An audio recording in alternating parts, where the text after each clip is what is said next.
안녕하세요. 저는 서울대학교에서 온 김주희라고 하고요. 오늘 SSTF에 초대해 주셔서 정말 감사드립니다. 저는 오늘 ARM 메모리 태깅 익스텐션을 사이드 채널 어택으로 우회하는 연구에 대해 발표하려고 합니다.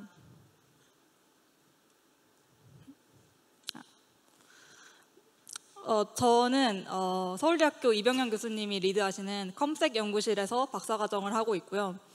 소프트웨어 및 시스템 프로그램에서 버그를 찾거나 공격을 막는 방법에 대해 연구를 하고 있습니다. 본 연구는 삼성 리서치의 박진범님, 김태수 상무님과 같이 진행하였고, 또 서울대에서는 지도 교수님인 이병현 교수님 포함해서 노시현, 정재영, 이영주 학생들이 함께 참여하였습니다. 이 발표에서는 우선 ARM 메모리 태깅 익스텐션이라는 새로운 기술에 대해 설명드리고, 저희가 구글 픽셀 8에서 발견한 MT 태그를 유출하는 사이드 채널 공격에 대해 소개하겠습니다. 마지막으로 실제 구글 크롬 모바일 앱에서 MT 태그를 유출해서 MT를 우회하는 공격을 보여드리겠습니다. 그리고 저희 논문을 아카이브에 공개를 했었는데 그 뒤에 몇몇 유튜브 채널에서 소개가 되었거든요. 사실 이게 언더 서브미션이라 가지고 계속 이름을 의도적으로 얘기하지 않고 있었는데 논문 제목은 TIKTAG이고 오늘 아침에 S&P에 억셉이 되어가지고 이제 말할 수 있을 것 같습니다. 또 관심 있으신 분들은 이 영상도 한번 검색해서 찾아보시길 바랍니다. 우선 MT의 작동 방식에 대해 설명드리겠습니다. 먼저 MT가 등장한 배경에 대해서 알아보자면 메모리 커럽션 어택이라는 것이 가장 큰 원인인데, 그러니까 메모리 커럽션 공격은 소프트웨어에서 가장 흔하고 심각한 보안 위협이고요. 2014년에 하트블릿 버그가 버퍼 오버플로우 공격을 해서 수백만 대의 서버 보안에 영향을 미쳤는데 10년이 지난 올해에도 리그레션이라는 메모리 커럽션 버그가 발견되었고, 또 배드바인더와 블라스트파스 같은 안드로이드와 iOS 기기들에서도 이런 취약점들이 쉽게 발견되고 또 제로 클릭 공격을 가능하게 합니다. 그렇다면 메모리 커럽션이란 무엇일까요? 일반적으로 소프트웨어에서는 포인터를 통해서 메모리 오브젝트에 접근을 하게 되는데, 이때 포인터가 할당받은 오브젝트를 가리키고 있으면 그 접근이 유효하지만 어떤 범위를 벗어난 메모리 영역을 가리키면 아웃 오브 바운드 접근으로 메모리 커럽션이고, 또 이 오브젝트를 할당 해제했는데 그 뒤에 접근하게 되면 또한 이제 비정상적인 접근입니다. 그래서 이런 기법들을 활용해서 리턴 오리엔티드 프로그래밍 같은 공격 기법들이 발전했고, 이에 대응해서 ASLR이나 CFI 같은 방어 기법들도 개발이 되었는데, 최근에는 하드웨어에 어떤 탐지 기법을 탑재해가지고 인텔 MPK나 ARM PEC 같은 기술도 등장했고요. 작년에 ARM 메모리 태깅 익스텐션, 줄여서 MT라는 기술이 실제로 처음 탑재되었습니다. 이 구글 픽셀 8과 8 프로가 바로 MT가 탑재된 첫 기기인데, MT는 사실 나오기 전부터 아키텍처 스페시피케이션만으로도 보안 전문가들 사이에서 뜨거운 관심을 받았거든요. ARM, 구글, 마이크로소프트 같은 기업들은 물론이고 학계에서도 MT가 어떤 보안의 판을 뒤집어 놓을 것이다 라고 예상을 해왔습니다. MT가 이렇게 특별한 이유는 바로 하드웨어 기반으로 빠르게, 그리고 실제 소프트웨어를 크게 고치지 않더라도 대부분의 메모리 커럽션을 디텍트할 수 있다는 장점이 있기 때문입니다. MT는 기본적으로 락 앤 키 메커니즘으로 작동하는데요. 즉 올바른 키만이 락을 열 수 있는 방식이고, 이때 포인터가 가지는 포인터 태그를 키라고 하고 메모리가 가지는 메모리 태그를 락이라고 했을 때 두 태그가 맞아야지만, 그러니까 키와 락이 맞아야지만 접근을 할 수 있게 하는 방식으로 작동하게 됩니다. 그리고 이 메모리 태그 같은 경우는 실제 메모리에 16바이트마다 4비트 메타데이터 같이 태그를 저장하게 되고, 포인터의 경우에는 사용하지 않은 상위 비트, 그러니까 어드레스 스페이스가 보통 48비트 이내이기 때문에 상위 몇 비트, 그러니까 4비트 정도를 태그에 할당해가지고 사용하고 있습니다. 그리고 이제 MT는 이런 오브젝트들과 포인터에 태그를 저장할 수 있게, 그리고 로드할 수 있게 하는 기능들이 있고, 또 런타임에 랜덤으로 4비트 태그를 생성하는 기능도 있어서 소프트웨어에서 이런 랜덤 태그를 오브젝트마다 할당을 해가지고 런타임에 보호를 할 수 있게 됩니다. 그리고 이제 이 포인터가 액세스가 일어난 시점에 소프트웨어가 아닌 하드웨어에서 메모리 태깅 체크를 해가지고 태그 체크가 일어나서 만약에 이 태그가 맞았으면은 포인터와 오브젝트의 태그가 맞았으면은 허용하고 그렇지 않았으면은 태그 체크 폴트를 일으켜서 프로그램 크래시를 발생시킵니다. 그래서 이제는 메모리 커럽션 어택을 하려면은 MT 우회가 필요해지게 됩니다. MT를 우회하는 방법 중 하나는 태그 컬리전을 이용하는 것인데요. MT 태그가 4비트이기 때문에 총 16개의 16개의 태그가 존재하고, 그리고 만약 오브젝트들이 랜덤하게 태그가 지정된다면 어떤 컨트롤할 수 있는 포인터의 태그와 내가 타겟하려는 오브젝트의 태그가 같아질 때까지 기다렸다가 같아졌으면 그때 공격을 하면은 이제 디텍션이 되지 않게 넘어가게 됩니다. 혹은 그 타겟 태그를 알고 있다면, 그리고 내 포인터의 태그를 고칠 수 있다면 그냥 그 타겟 태그로 바꿔버려가지고 메모리 커럽션을 낼 수도 있습니다. 여기서 그 두 가지 방향 다 가장 큰 문제는 메모리 태그가 런타임에 결정되기 때문에 어태커는 어떤 태그가 메모리에 있는지 모른다는 점이 가장 챌린지한 부분이고요. 그래서 태그를 모른 채로 무작위로 공격을 하게 되면은 16번 중 15번 경우 실패하게 되고 성공률이 6% 정도밖에 되지 않기 때문에 그렇게 유용한 공격이라고 보기는 어려울 수도 있습니다. 따라서 성공적인 MT 우회를 하려면은 이미 메모리 주소의 태그를 알아낼 방법이 필요하게 됩니다. 이를 위해서 저희는 두 가지 CPU 기능들을 활용했는데, 첫 번째로 캐시 사이드 채널을 이용해서 태그 체크 결과를 유출하였고, 두 번째로 추측 실행이라고도 불리고 스페큘레이티브 익스큐션이라고 하는 어떤 CPU의 기능을 활용해서 크래시를 피하게 하였습니다.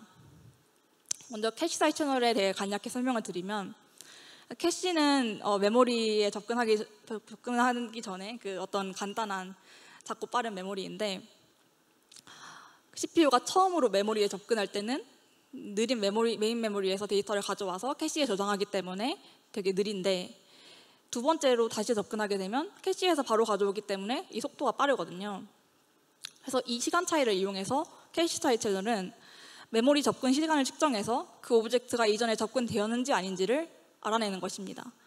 접근 시간이 빠르면 오브젝트가 캐시되어가지고 이전에 접근되었다는 것을 의미하고, 접근 시간이 느리면 캐시에 없었기 때문에 이전에 접근되지 않았고 그래서 메인 메모리에서 로드되었음을 알 수 있게 됩니다. 따라서 캐시 사이드 채널을 이용해서 특정 주소가 이전에 접근되었는지 아닌지, 캐시에 있는지 아닌지를 유추할 수 있습니다. 그리고 저희는 보편적인 CPU 최적화 기법 중 하나인 스페큘레이티브 익스큐션을 활용했는데요. 스페큘레이티브 익스큐션은 어떤 코드가 실제로 실행되지 않더라도 CPU가 성능을 위해서 일단 실행해보는 기능을 의미합니다.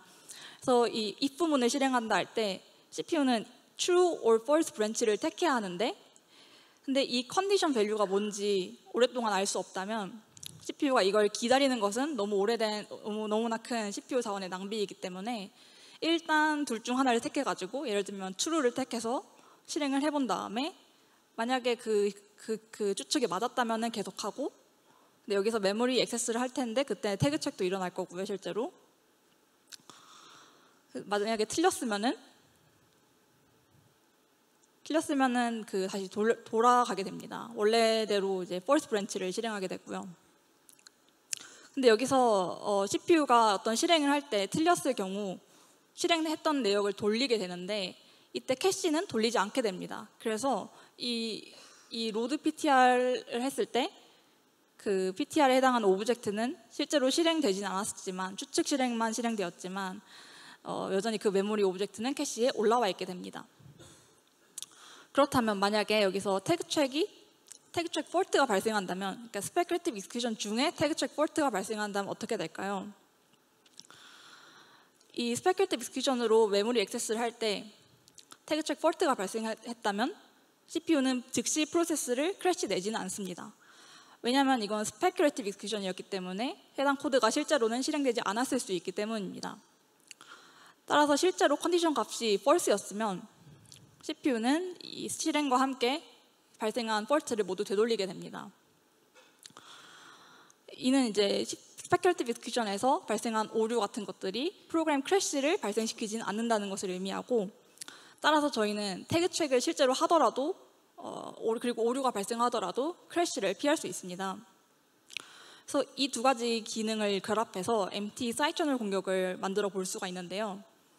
이 공격의 목표는 어떤 주어진 메모리 어드레스의 태그를 유출하는 것이고, 예를 들어 어떤 체크 포인터가 있었을 때 이 체크 포인터가 가리키는 체크 오브젝트의 태그가 어떤 태그를 가지고 있는지를 유출하려고 하는 것입니다. 그리고 저희는 총 두 가지 케이스를 실행해 볼 건데, 케이스 A는 이 체크 포인터가 맞는 태그를 가졌을 경우, 그다음에 케이스 B는 틀린 태그를 가졌을 경우입니다. 이때 두 경우에 캐시에 어떤 차이가 있는지 확인할 것이고, 만약에 차이가 있다면 캐시 사이드 채널을 통해서 포인터가 맞는 태그를 있는지 아닌지 알 수 있습니다. 하지만 저희가 단순히 이 체크 포인터를 접근해 본 결과 태그가 맞든 틀리든 그냥 캐시에 이 오브젝트가 무조건 올라오게 되었는데요. 그러면 사이드 채널이 없기 때문에 이 태그가 맞았는지 틀렸는지를 알기 어렵게 됩니다. 그래서 추가적인 접근, 이를테면 테스트 포인터를 새로 접근해가지고 그때 어떤 캐시 차이가 발생하는지를 알아보려고 하였습니다. 그래서 왼쪽에 있는 이런 모양의 코드를 실행하게 될 텐데요. 첫 번째로 첫 번째 액세스를 실행했을 때, 그러니까 체크를 했을 때 태그 체크를 하는데, 만약에 이 체크 포인터가 맞는 태그를 가지고 있었다면은 바로 다음 인스트럭션을 실행할 것이고, 그럼 그 다음 인스트럭션도 캐시에 올라오게 되고 해서 결국 캐시에는 이 두 오브젝이 올라오게 됩니다.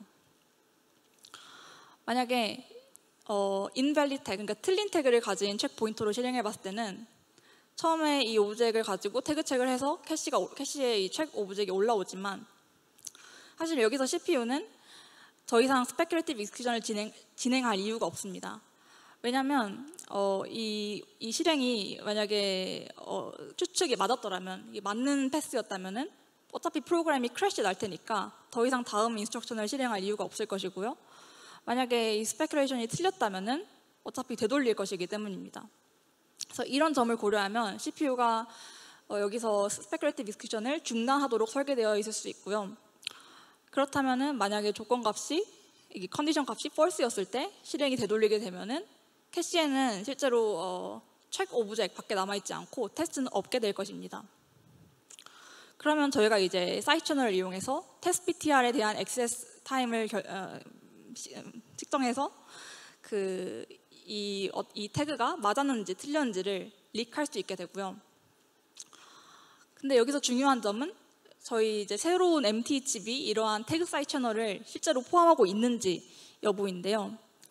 이전에 팩맨이라는 공격이 캐시 사이드 채널로 비슷하게 팩을 유출한 적이 있어가지고 저희도 이제 MT에서도 유사한 사이드 채널이 있을 수 있겠다라는 생각으로 시작을 하였습니다. 그런데 이제 구글 프로젝트 팀에서 사실 이 MT 칩에 대한 태그 사이드 채널을 조사를 했는데, 여기서는 이런 오른쪽에 있는 코드와 같이 액세스를 두 번 날려보고 그 사이에 인스트럭션들을 끼워 넣었을 때 어떤 뒤에 있는 두 번째 테스트 포인터에 캐시 차이가 생기는지 안 생기는지를 측정해 봤지만 실제로는 발생하지 않았다고 합니다. 그래서 저희는 이 초록색 부분에 어떤 인스트럭션이 들어가야, 어떤 메모리 액세스들이 들어가야 캐시 사이드 채널이 생기는지에 대해서 알아보았고요.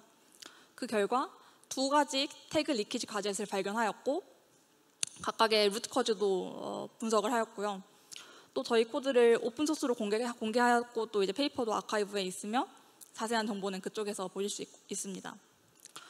또 네덜란드의 VUSec이라는 그룹에서도 독립적으로 동시에 저희 가젯 중 한 개를 찾아가지고 암에서는 저희랑 VUSec의 발견을 모두 인정하였습니다.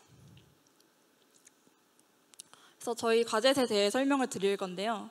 첫 번째 가젯은 이 트랙 블럭에 트랙이라고 표시된 이 코드들에서 로드가 2번 이상 실행될 때입니다.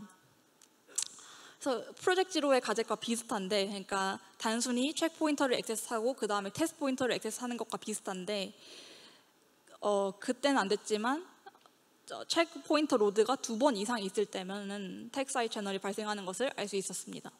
즉 태그 체크 폴트가 2번 이상 발생하면 그 다음 인스트럭션이 실행되지 않는다라는 것인데요. 사실 한 개만 체크 폴트가 났을 때 실행을 계속했는데 2번 이상부터 실행을 하지 않는다는 것이 뭔가 의아해서 저희가 계속 조사를 해봤더니 추가적인 실험을 하고 그 다음에 관련된 특허도 찾아보아서 저희가 추측을 한 결과는 태그 트랙 오류가 2번 이상 발생했을 때 CPU는 이 스페큐레이티브 익스큐션의 추측이 틀렸다라고 생각을 하고, 그러니까 이게 잘못된 추측이었다라고 생각하고 원래대로 돌아가기 위해서 그 스페큐레이티브 익스큐션을 중단한다는 것입니다.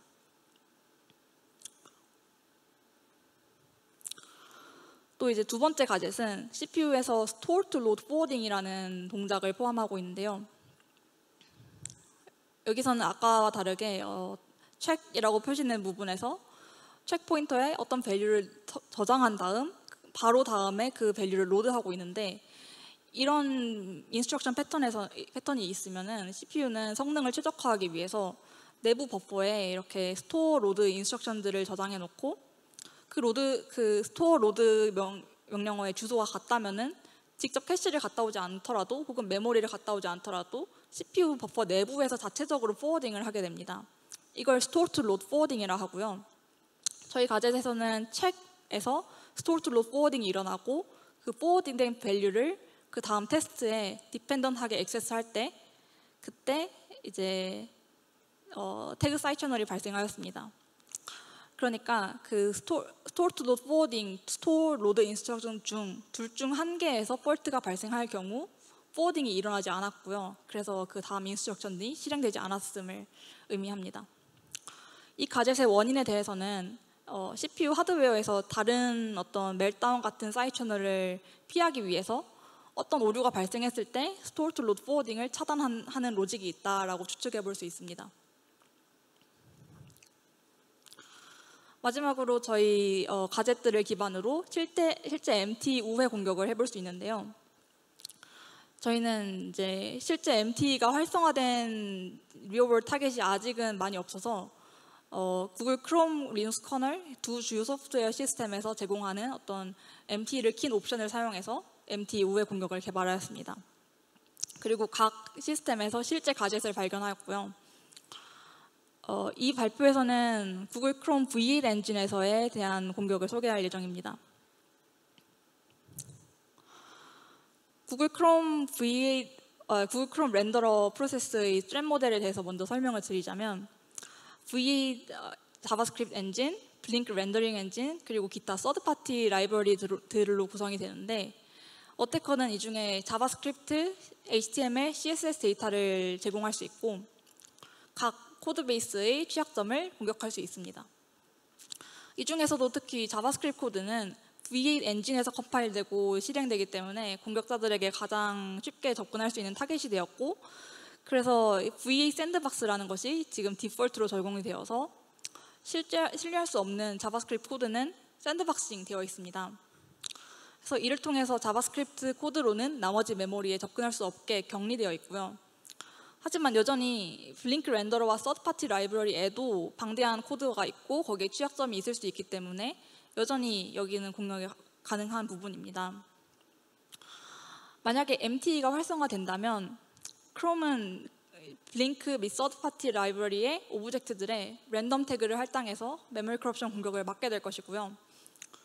근데 여기서 자바스크립트가 이런 랜덤 태그 오브젝트를 직접 접근할 수는 없지만, 만약에 어떤 스페큐레이티브 익스큐션을 통해서 메모리 액세스를 스페큐레이티브하게 하고 그로 인해서 태그를 리크할 수 있다면 이 블링크 엔진과 또 서드파티 라이브러리에 있는 그런 메모리 태그를 유출해서 MT를 바이패스하는 데 도움을 줄 수 있습니다.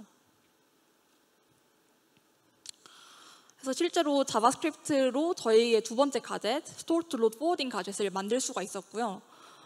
생긴 건 굉장히 그냥 기본 C로 만든 코드 가젯과 굉장히 비슷한데, 단순히 이렇게 어레이 아웃 오브 바운드를 주는 것만으로도 스페큐레이티브하게 메모리 아웃 오브 바운드 액세스가 가능했고 또 샌드박스 넘어서도 접근이 가능했고요. 그리고 이런 스페큐레이티브 익스큐션이 사실 아웃 오브 바운드 그리고 아웃 오브 샌드박스 액세스가 사실상 V 샌드박스에 의해 막혀져 있지만 V 샌드박스가 스페큐레이티브 익스큐션에서는 그 접근을 막진 않아가지고 저희가 이걸 이제 악용해서 스페큘레이티브 익스큐션을 활용해서 접근을 해볼 수는 있습니다. 그래서 이런 가젯이 실제로 하드웨어 상에서는 메모리 액세스가 일어나는 것이고요. 물론 실제 소프트웨어 상에서는 실행된 인스트럭션은 아니지만, 그리고 이 스토어 투 로드 포워딩을 해서 마지막에 테스트 어레이에 접근하게 되면은 그때 이제 태그 리키지가 발생하게 되고요. 이 가젯을 바탕으로 태그 릭 함수를 구성하면 이 태그 릭 함수는 어떤 주어진 메모리 어드레스에 대해서 태그 릭을 할 수 있는 기능이 되게 되고요. 그래서 어떤 힙 오버플로우 벌너러빌리티를 공격한다고 할 때 벌너러블 오브젝트와 타겟 오브젝트가 있을 때 저희는 이제 그 두 오브젝트의 태그를 먼저 릭합니다. 그 다음 그 오브젝트들의 태그가 다르다면 타겟 오브젝트를 재할당해서 같아질 때까지 재할당하고요. 만약에 두 태그가 같아졌으면 그때 메모리 커럽션을 일으켜서 공격을 하게 됩니다. 그래서 데모를 제가 준비를 했는데, 이거 실제 libBPX 라이브러리의 힙 오버플로우 취약점을 사용하였고요. 먼저 취약점을 empty 우회 없이 공격을 하는 경우입니다. 이 오브젝트를 할당한 다음 실제 empty 우회 없이 할 때는 바로 트리거가 되는데요. 바로 트리거를 했을 때 태그 체크 폴트로 크래시가 나게 되는데요.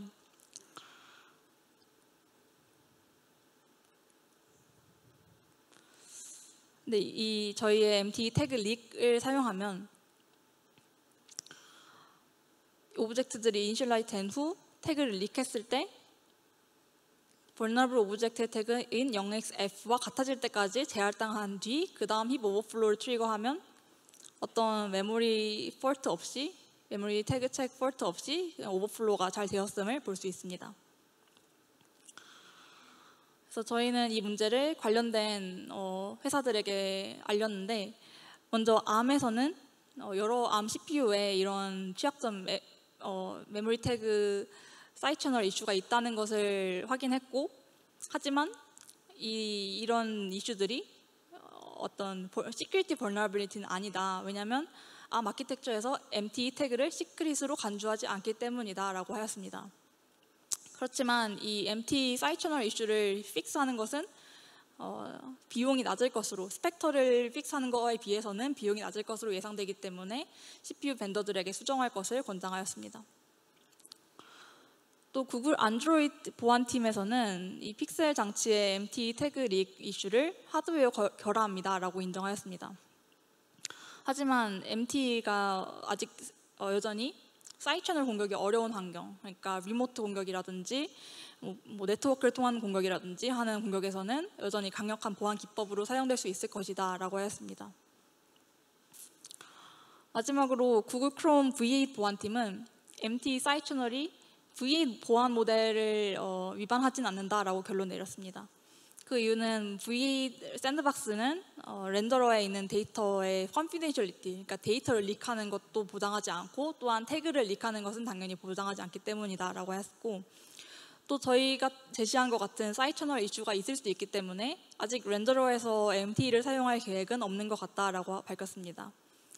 하지만 저희는 저희가 생각하는 방식은 어떤 스페큘레이션을 고려한 디자인, 고려한 V8 샌드박스 디자인이 있다면 empty 사이드 채널과 또한 스펙터 같은 이슈까지 완화할 수 있다라고 생각하고 있습니다. 결론적으로 ARM empty는 메모리 공격을 방어하기 위한 유망한 보안 기능이고, 이전의 방어 기법들에 비해 뛰어난 보안성과 효율성을 제공하고 있습니다. 하지만 현재 empty 나와 있는 하드웨어는 태그 사이드 채널 문제가 있기 때문에 저희는 미래에 소프트웨어 및 하드웨어 개선을 통해서 empty 기반 보안 기법이 훨씬 더 발전하기를 기대하고 있습니다.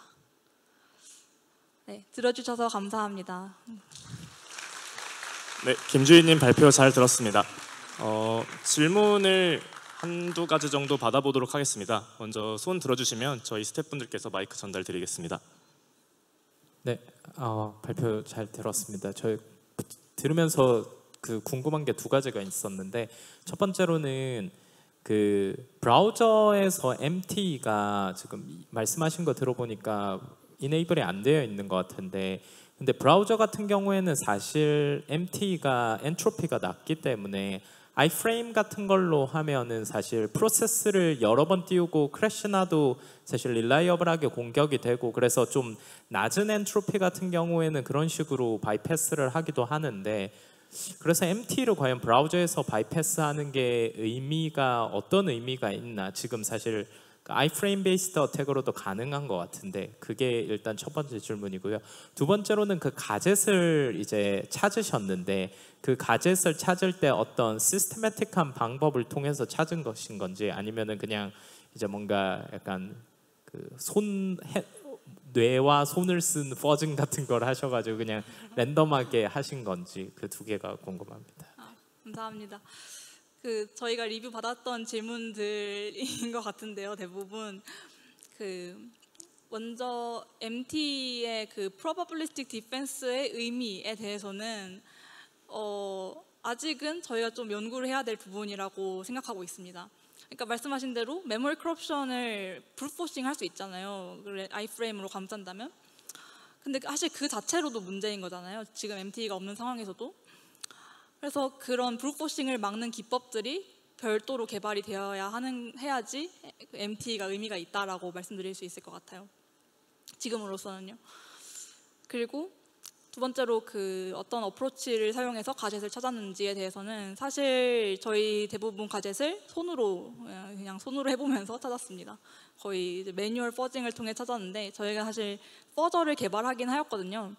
근데 퍼저를 개발하는 것 또한 또 다른 챌린지가 있고, 뭔가 그걸 또 뭐 여러 가지 막 가젯들이 나올 텐데 그걸 미니마이즈 하거나 그런 일들도 또 다른 챌린지고 해서 네, 손으로 직접 찾는 것이 가장 효율적이었습니다. 네, 시간 관계상 질문 하나로 마무리하고 다음 발표로 이어가도록 하겠습니다. 좋은 발표 늘려주신 김주희님께 다시 한번 박수 부탁드립니다.